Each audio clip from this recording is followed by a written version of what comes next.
tenemos el placer, el privilegio y casi un monopolio de tener 2 premios Nobel de medicina en este programa. Pero uno de La Paz. El doctor Hanna y nuestra querida y nunca bien ponderada doctora Ana Robles, que esa es una summa cum laude. Si dieran el premio en ese orden, ella fuera... Ana no es solamente brillante como neuróloga, es una gran mujer muy activa en la actividad social y política dominicana. ¿Política? Sí, siempre ha sido. Ella fue muy amiga de aquella esposa de Guillermo Moreno. De doña Aura. Aura Celeste, sí. Yo fui compañera de estudio de Guillermo Moreno. Sí, siempre. Esa es una generación de mujeres. Sí. Bien. Muy brillante, muy inteligente la Ana Robles. Sí, pero... No es muy inteligente porque no es más grande. Doctora, me encontré una situación bastante rara. Eso solamente Paz. Porque yo me encuentro fuera desubicado en este fuego cruzado.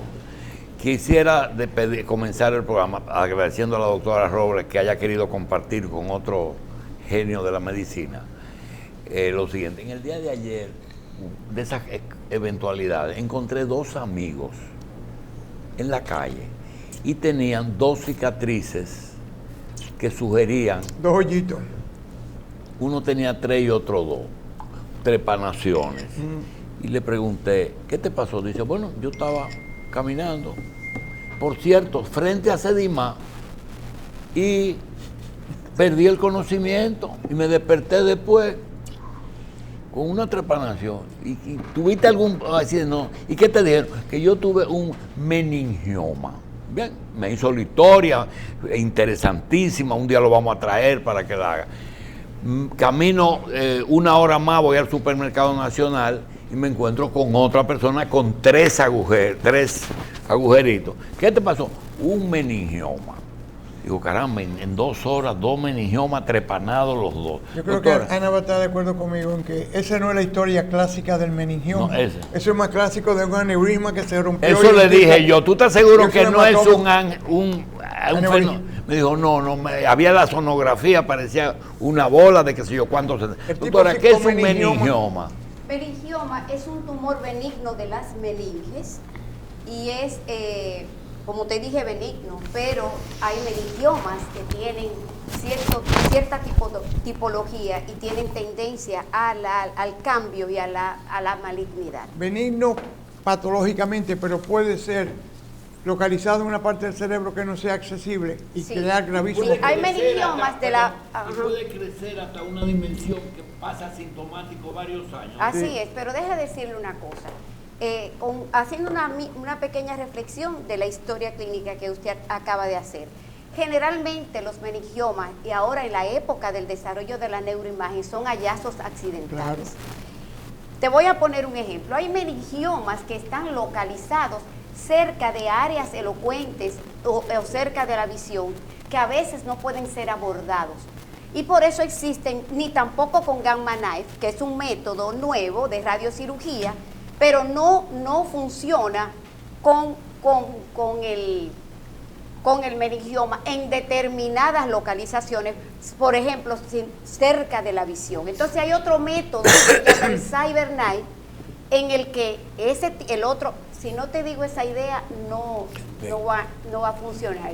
Entonces, para decirle, doctor, que muchas veces, dependiendo de la localización, a veces si está cerca del seno, de los senos longitudinales, que se trombosan de verlo, a veces mejor ni tocarlo. Doctora, da dolor de cabeza, ¿eh? Puede dar dolor de cabeza. Puede dar dolor de cabeza, pero hay que hacer un expertise correcto, porque doctor, yo puedo evaluarte con un dolor de cabeza y yo ver las características de ese dolor de cabeza y no necesariamente ser el meningioma. Va a dar dolor de cabeza cuando esté comprimiendo algún tipo de estructura. Doctora, la razón principal de la invitación de que coincida con el doctor Hanna es justamente que yo he luchado mucho porque amigos míos que ya están pasado meridiano lleguen a ejercer de nuevo la política en forma directa. Es decir, a mí me gustaría que José Israel Cuello y el doctor Hanna sean presidentes de la República.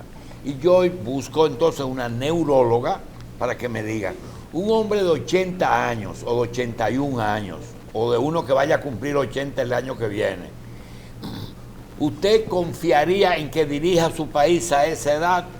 ¿O eso es en un momento que se desploma o es un proceso? Es decir, usted abogaría por un examen neurológico, por ejemplo, a mi amigo Hipólito Mejía o al doctor Hanna o a mí o a José, que tienen 80. Da pena que tú no te das cuenta que el mundo ha cambiado. El hombre de 80 de hoy es el equivalente al hombre de 60 de hace ayer. 20 años. Ah, bueno. O sea, Actual. ¿cuántos años tenía Joaquín Balaguer? ¿Qué edad tenía Antonio Guzmán? Pero ¿Tú crees que Salvador pero era yo un niño? pienso esto, la respuesta para mí es la siguiente, es que anteriormente la adolescencia terminaba, A los 14, 15. ahora termina a los 35 años, y eso surge, la adolescencia termina actualmente a los 35 años. Entonces, existe esa etapa, Tú pero ves yo tipo no de estoy 35 jugando. haciendo Ajá. pornografía infantil. ¿Por qué? ¿verdad? ¿Por qué? Porque, por ejemplo, yo me gradué con 22 años y ya yo no dependía de mis padres. Entonces, el tipo de educación que se ha desarrollado ahora, tú te gradúas de médico, te gradúas y tienes que seguir haciendo estudios para poder pasar esos exámenes. Después te va a hacer una especialidad y vienes regresando a tu casa, especialista, a tu casa a los 35 años, que todavía siguen siendo dependientes los muchachos que estudian carreras tradicionales. Pero entre los 35 a los 55 años es la etapa que nosotros Productiva. le llamamos adultez temprana, que termina a los 55 años. Entonces la adultez tardía es de los 55 a los 75 años y después de los 75 es old. O sea, usted es viejo cronológicamente hablando en la nueva nomenclatura después de los 75 años y a los Con algunas reservas. Tú tienes uno de los más brillantes opositores aquí que tiene 79 años. Sí, pero con el tema del conocimiento, por ejemplo. Nosotros eso tenemos... es individual, doctor. No, es que la política... Por ejemplo, nosotros tenemos a Juan Rosario, sindicalista, la AMPA, que ahora aparece como diputado. Es que el político tiene alguna condición neurológica especial que puede ser cualquier cosa. No, para nada. No, al contrario. No tiene nada que ver. Entiendo, con relación a la pregunta, que es una pregunta un poquito difícil para abordarla públicamente. Mira, un país que tuvo un presidente con esa edad y ciego por tanto tiempo, ya nosotros no tenemos por qué hablar, más que hablar ahora. Es un asunto de cada cerebro, cuál es su reserva cognitiva. Existe un concepto que se llama reserva cognitiva y es posible que una persona que tenga 65 años tenga cierto grado de deterioro que no lo tiene una persona con 80 años que tiene buena reserva cognitiva. Y eso es lo que determina. Pero no solamente lo cognitivo debe ir solo, sino por eso existen las unidades de la memoria, la cognición y el comportamiento. O sea, a veces tú tienes un paciente que tiene cierto deterioro cognitivo y no lo sabes y tienes que hacer test especiales porque la memoria que tiene que ver, la memoria de trabajo, a veces no lo miden los test que usamos para ese tipo de diagnósticos. Ana, yo creo que le damos demasiada importancia a la memoria, al acto cognitivo. El hecho de que usted se le olvide el nombre de Félix de Sena y lo recupere mañana, o de un evento, eso no tiene tanta trascendencia. Enfóquese en el hoy y en el mañana, eso sí es importante. Eso es correcto. Recuérdese lo que usted tiene que hacer hoy y lo que va a hacer mañana. El pasado no tiene medicamentos, eso no tiene cura. Borre esa vaina, porque entre neurólogos y psiquiatras le estamos dando un valor extraordinario al tipo que se acuerda de cuándo nació. Esa pregunta de cuando yo era niño en el hospedaje, eso no tiene ningún valor hoy. Entonces quería decir esto, y es muy importante que hablaras. Entonces yo soy de las personas que abogo, por ejemplo, la forma degenerativa más prevalente de demencia es el Alzheimer.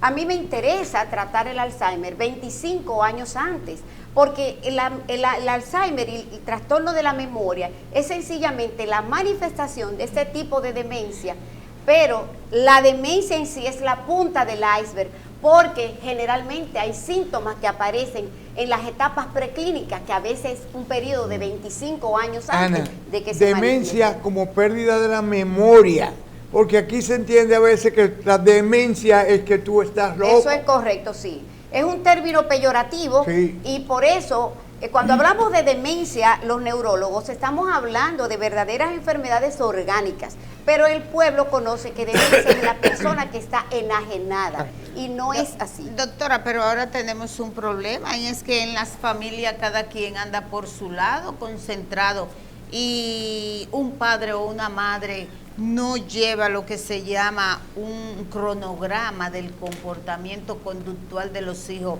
porque nunca están en las casas. Mira, eso es muy, no te lo... Eso es parte del problema social que vivimos ahora mismo. O sea, Mira, pero tú real... quisiste leer una llaga. Porque Pero- usted dice que debe de ser tratado 25 años antes. El Alzheimer o cualquier tipo de demencia, cualquier tipo de trastorno neurológico, pero específicamente los trastornos neurodegenerativos, la demencia de Alzheimer y otros tipos de demencia, que no solamente es el Alzheimer, generalmente se manifiesta 25 años después, pero ella existe preclínicamente, que es se calcula que es un Pero periodo no hay el de marcador 25. biológico que te Se diga. está trabajando en eso. Sí, pero- Se está trabajando, doctor, en eso. Incluso por el tipo de desarrollo de la neuroimagen actualmente, esto sí, tú puedes comenzar a tener esos indicios. Entonces tú te puedes preguntar, ¿por qué algunas personas tienen demencia y por qué otras no? Entonces ahí actúa lo que se llama el factor genómico. O sea, la genética y la epigenética va a determinar que esa predisposición haga que se manifieste o no. Entonces tú estás hablando ¿por qué del se le- hipocampo como órgano. Así. Como órgano que acumula el aprendizaje y la memoria. El hipocampo es el órgano de la memoria Y realmente. del aprendizaje. Y del aprendizaje, pero no solamente podemos hablar aisladamente del hipocampo, porque se necesita el lóbulo frontal y sobre todo, o sea, y los circuitos cerebrales que conectan estas dos áreas que tienen que ver con la cognición, que tienen que ver con la memoria, que tienen que ver con el comportamiento, y esos circuitos no solamente debemos pensar en la estructura cerebral sola en sí, sino en el circuito, en los neurotransmisores y todo lo que ocurre ahí. Pero hay algo que uno ve con extrañeza. ¿Por qué al paciente de Alzheimer se le olvida lo que aprendió más recientemente y se le quedan los recuerdos más profundos, vamos a decirlo, de etapas anteriores de su vida? Porque esos se inscribieron con tinta china. Pues, Eso los vivido. Ujú. Los recientes no lo vivió. El desayuno de hoy es un tránsito. Sí. Mira, existe, cuando Alois Alzheimer describió su enfermedad en el año 1909, fue con una paciente que él le preguntaba, ¿cómo Serotípica. se llama usted? Augusta. ¿Cómo estamos hoy? Augusta, etcétera, etcétera. Y él ahí describió lo que se llaman las placas seniles, que es lo que actualmente desde el punto de vista anatomopatológico le llamamos los depósitos de amiloide y de proteína tau. Nosotros no necesitamos, la necesitamos, pero a la anatomía patológica, debido al desarrollo de la neuroimagen, que no solamente vemos la parte estructural, sino lo que ocurre metabólicamente y lo que ocurre funcionalmente dentro del cerebro. Doctora. Augusta sufría de celos patológicos. Era una celosa enferma. Obsesiva. Por eso él quería ver ese cerebro. ¿Qué carajo tiene esta mujer en el cerebro que la enferma de tal manera? Sí. Y con una lupa, de esas que tú y yo usamos ahora para leer Sí. letras chiquitas, pudo hacer los cambios que hoy se describen con microscopía electrónica, casi al dedillo. Lo que él le llamó placas seniles, lo que nosotros ahora llamamos proteína tau. Pero no solamente, eso es lo que yo quiero que ustedes sepan. Hay otros tipos de demencia, por ejemplo, la demencia a cuerpo de Lewy, como sea, ¿no? Que es por otro tipo de depósitos dentro del cerebro, la demencia frontotemporal, que el doctor Hanna la conoce como PIC, que se manifiesta más con trastornos de la conducta e inhibiciones y que el cuadro de la demencia, y ahora existe lo que nosotros llamamos el concepto de demencia metabólica o demencia secundaria, diabetes tipo 3. Y ahora se ha desarrollado incluso ciertos métodos del uso de la insulina nasal para disminuir los niveles de glucosa a nivel cerebral por la importancia que tiene la parte metabólica y específicamente la glucosa en el desarrollo de los trastornos degenerativos. Es la única fuente de energía que usa el cerebro, la glucosa, Sí. y el oxígeno que le llega por la sangre. O sea, los niveles de glucosa influyen muchísimo en la actividad cerebral. Ujú, sí, Doctora, pero la demencia... yo quisiera saber sí. cuáles son las enfermedades más relevantes que tienen relación con la neurología. Bueno, enfermedades. Bueno, La desmineralizante. no, enfermedades más relevantes o más frecuentes. La doctora. Bueno, la epilepsia es la enfermedad después de las cefaleas que tiene más presencia en el consultorio de los médicos. O sea, el dolor de cabeza, la migraña, es la enfermedad que tiene más, es la más prevalente en el consultorio. El Parkinson tiene que ver con... No, entonces después la epilepsia. Ana, no todas las Sí. cefaleas son migrañas. No, pero yo estoy hablando de la migraña, De la pero migraña. la cefalea es un síntoma, Ok. pero la migraña es Un la síndrome. causa número 1 de consulta Sí. neurológica. Las epilepsias, que por supuesto eso es un campo sumamente amplio, y los accidentes cerebrovasculares son la primera causa y quizás una de las más importantes en cómo impacta como patología en el ser humano. Luego van las degenerativas, las desmielinizantes y las... Y ahora con la Eh, diabetes, mucha gente va por la neuropatía periférica del diabético.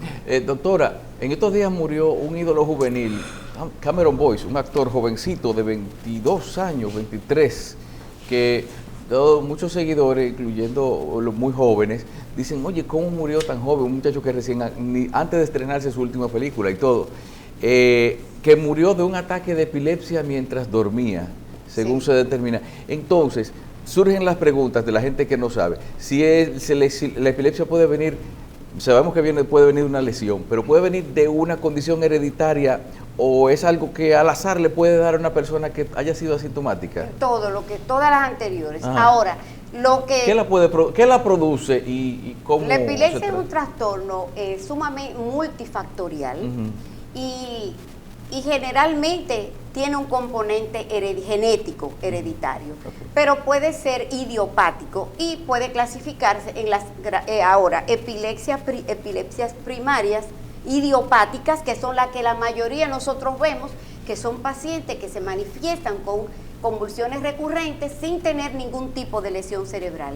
El otro grupo es el grupo de epilepsias secundarias, que pueden ser secundarias a traumatismo, que es la causa número 1 de convulsiones y epilepsia en los adultos, y, o sea, los accidentes. Esa es de otra manera para decirte. Pero entonces están las causas metabólicas, están los tumores, están las secundarias a los accidentes cerebrovasculares, Sí. etcétera, y sobre todo el componente importante de los grupos de epilepsia que tienen que ver con la genética. Carlos, cuando ese muchacho muere en su cama durmiendo, lo que hay que ver cuáles son los elementos que adornaron esa noche.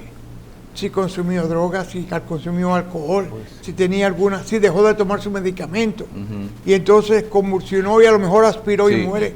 Pero lo importante de esto, doctor Hanna, es decir, que nosotros, los neurólogos del siglo pasado, nos formamos creyendo que un estatus epiléptico y que una convulsión no podía provocar la muerte, y sí la puede provocar. Incluso el hijo de John Travolta murió de una muerte súbita durante un ataque de epilepsia. Entonces, esa es una de las cosas, de los mitos también, y de las Sí, nosotros creíamos. Por eso tú le pides que no conduzcan un vehículo, que Exactamente. no trabaje con maquinaria Bueno, mire, tuve un profesor que sufría de epilepsia. Una vez le dio un evento y me sorprendió que uno de los estudiantes tuvo la primera precaución, porque no se educa uno para que no se como mordiera la dice lengua. que métele un pañuelo en la boca. Entonces, porque incluso en esto de operar a una señora que se tragó una prótesis dental durante un ataque de epilepsia. Sí. Entonces, ¿por qué pasa eso? Es decir, la convulsión lleva a una persona a obstruir su propio aparato respiratorio o su propio, ¿cómo es la cosa? Porque mira, es que son fenómenos que ocurren. Se desencadena una descarga dentro de tu cerebro. Ajá. Y entonces se descargan un grupo importante de neuronas que puede quedarse localizado en un sitio o puede generalizarse a otro tipo del cerebro. Sí. Pero cuando tú tienes el fenotipo, que puede ser una convulsión generalizada, hay diferentes elementos secuenciales. Uno de esos es que en un momento dado el paciente hace una especie de fase tónica y a veces hay un poquito de disminución de la respiración. Pero no es ese solo el hecho, hay que analizarlo verdaderamente, causas de muerte en ese momento. Pero lo que te puedo decir, Carlos, es que ya sí sabemos los neurólogos que una crisis y un estatus epiléptico, el estatus es mortal, porque generalmente el estatus epiléptico tiene una causa. Si tú estás nadando Sí. en cualquier piscina y te da un cuadro epiléptico, posiblemente te ahogas si no hay nadie contigo. Si tú estás manejando un vehículo, sobre todo patanas y camiones, y cae en uno de esos eventos, tiene una gran tragedia. Sí. Mira, yo iba a ser neurólogo, nunca te lo había dicho. Ajá. Entonces, en el 5º año de medicina, fui donde la librería de Herrera, que estaba ahí en la Bolívar, y vi un texto de neurología que me encantó. Lo compré, eso se pagaba 5 pesos mensuales por un año. Y cuando voy llegando al Gautier, caminando hacia el pasillo, me encuentro con Manuel Tejada Florentino, que Dios lo tenga en la gloria. Y me dice el doctor Tejada, ¿y ese libro? Y a él le gustó la envoltura del libro también. Me dijo, préstamelo, déjame hojearlo yo. Al otro día, Manuel Tejada Florentino cae preso. El SIM llega a su consultorio y a su casa, saquean todo lo que era de él y se perdió mi libro de neurología. Y por eso la neuróloga eres tú ahora. Oh, pero Qué Dios interesante. mío, o sea, Bien. parece que el universo conspira a mi favor. Sí, Así sí. mismo. Bueno, Hay más de porque una no hubiésemos ocasión. podido ser neurólogos Sí, sí. en la misma época, en la Doctor, misma generación. Esto se hubiese acabado.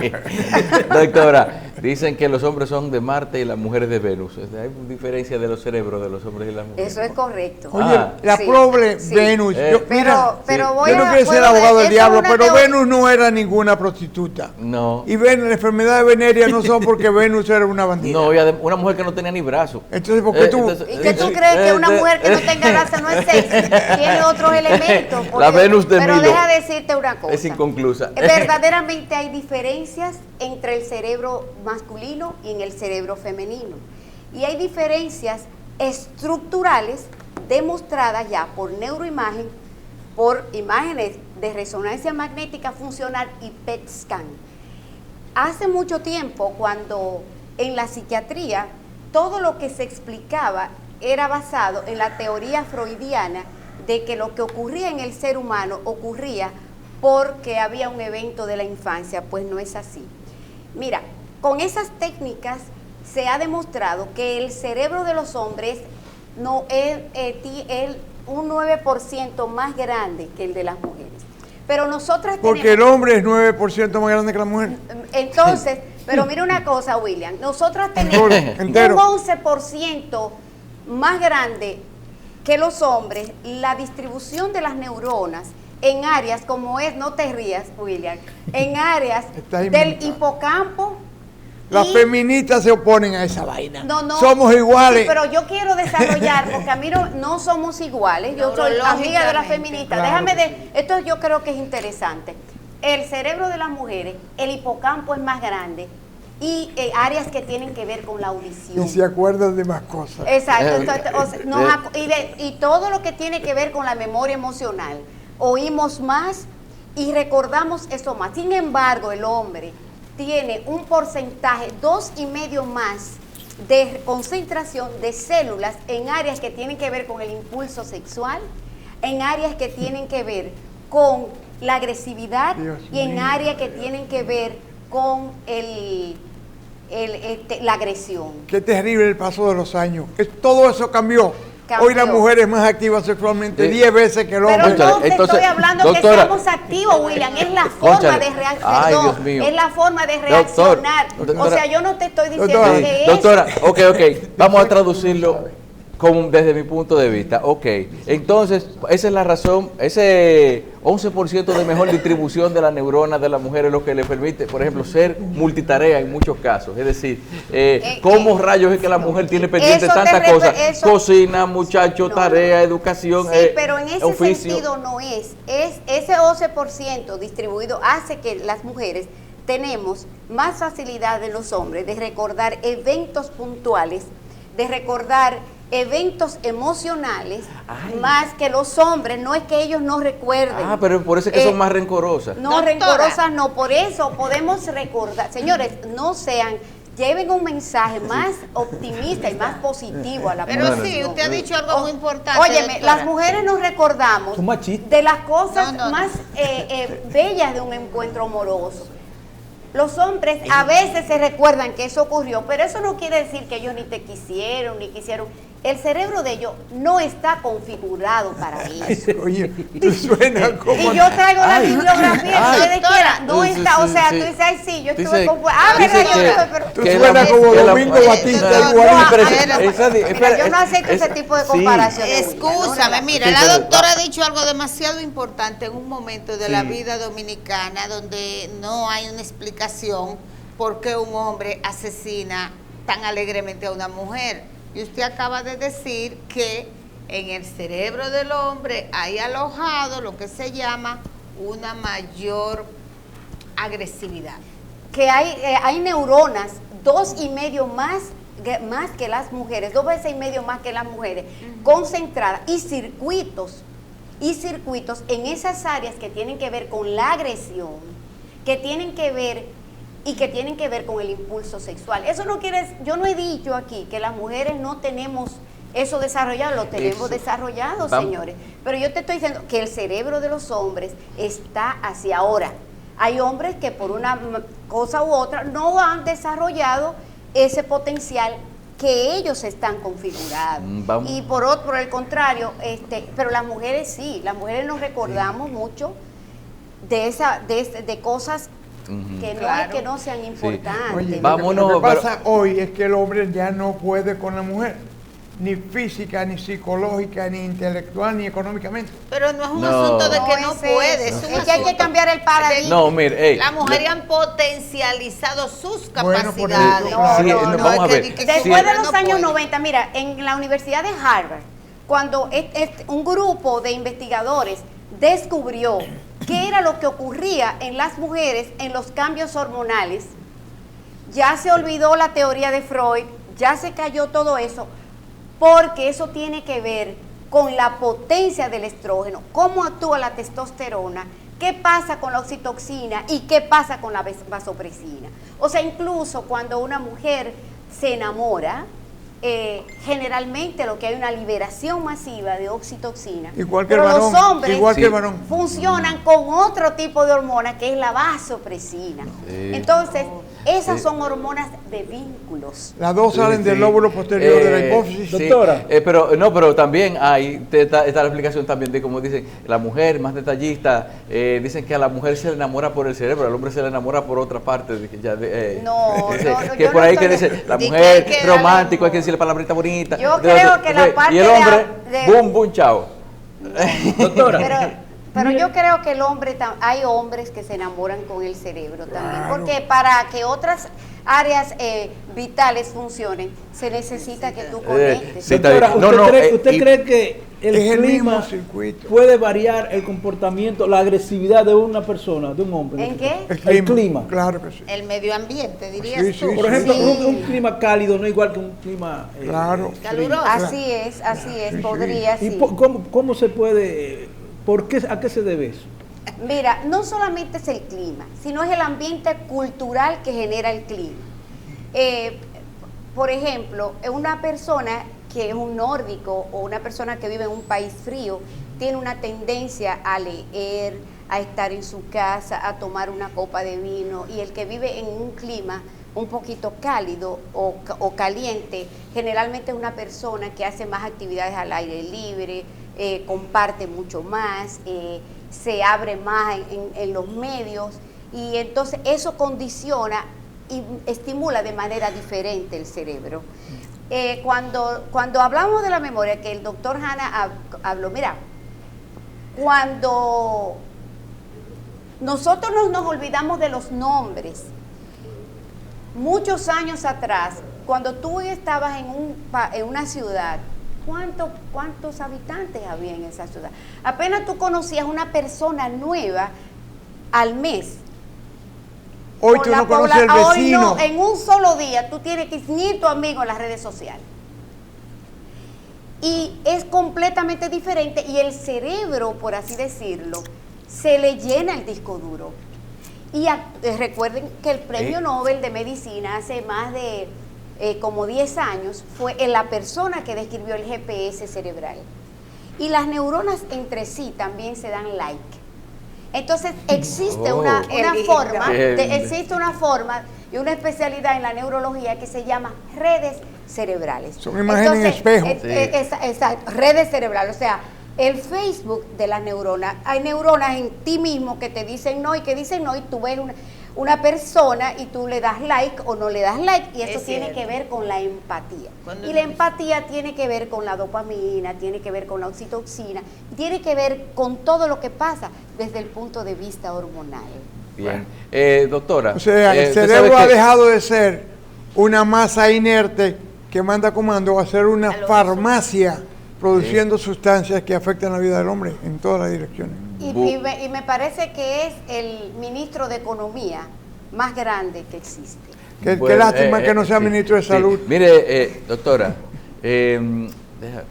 los médicos ven al ser humano como un animal evolucionado, en el sentido, y me viene la reflexión porque veo el 2,5% del cerebro con más proclividad a la agresividad en el hombre, y digo, ¿no será eso quizá la reminiscencia de un tiempo en el que el hombre era un cazador, un protector, un rol natural de su condición masculina? No. ¿Y de dónde que tú sacas esa pregunta? ¿De qué parte de tu lóbulo posterior? De esa foto que tengo yo puesta ahí, porque yo veo cómo era posible que un ser humano se fajaba con un mamut porque tenía que sobrevivir. Pero mira una cosa, yo tengo un libro que se llama ¿Por qué las mujeres, los hombres no escuchan y las mujeres no saben leer mapas?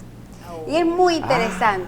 Y no preguntas direcciones, porque muchas de las conductas que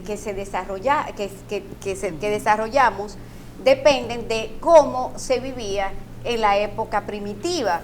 Pero la gente evoluciona en su especie, hay hombres que evolucionan en su especie, o sea, cuando tú ves que un hombre accesa a la parte más afectiva de él, o sea, que tiene la capacidad de recordar eventos amorosos, los detalles de los hombres, una serie de cosas que tú dices, se parecen como a las mujeres, eso no es que aquí le dan otro giro, eso es que esa persona evolucionó en su especie masculina. Ahora, cuando las mujeres tomamos decisiones, armas a tomar, también estamos evolucionando dentro de nuestra especie. Y especie no, para que no me mate la feminista, nuestra esencia femenina.